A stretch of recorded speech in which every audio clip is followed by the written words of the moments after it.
Hi, this is Arna, and I am in Safat, Israel, the home of Kabbalah.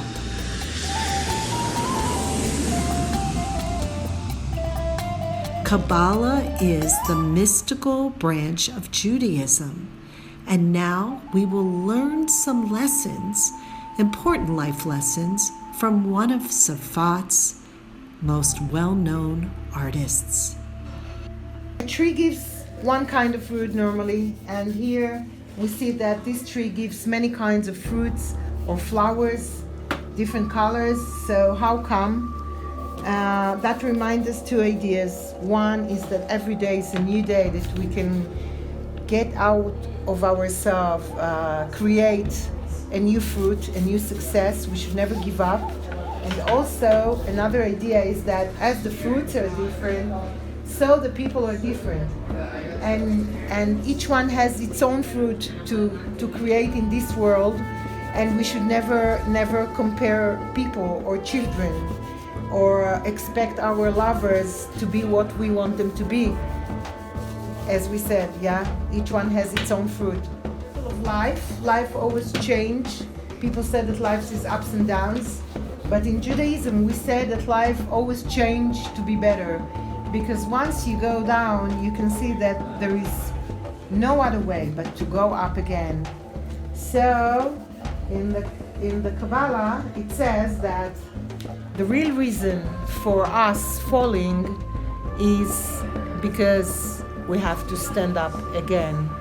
And sometimes you can't step another step before you lose the last step. Even when you're climbing stairs, there is not half a second, 1 millionth of a second that your legs are like almost, they're on the air. You're not there and you're not there. You lose the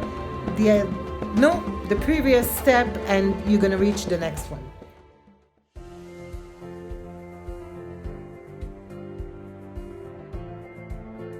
I love this quote, and so appropriate today, about what true and authentic power means. He who controls others may be powerful, but he who has mastered himself is mightier still.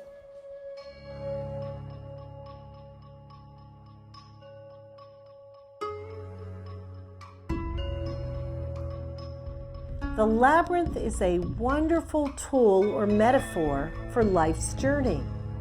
Find out how walking along a labyrinth tells you more about yourself.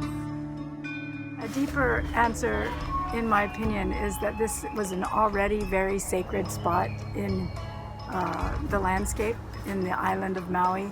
And we were the fortunate ones to land here, and I didn't want to keep it to ourselves because it's so beautiful and so magnificent that we ended up opening it up to the public. So the secret method of the labyrinth is that its language is metaphor. So whatever you experience as you walk in the labyrinth is symbolic or metaphoric of what you need to see in yourself off the labyrinth.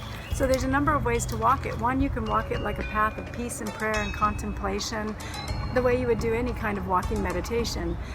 But I like to use it in addition or instead or in addition to as a path of self-discovery. And you're not walking the labyrinth to learn about the labyrinth, you're walking the labyrinth to learn about you.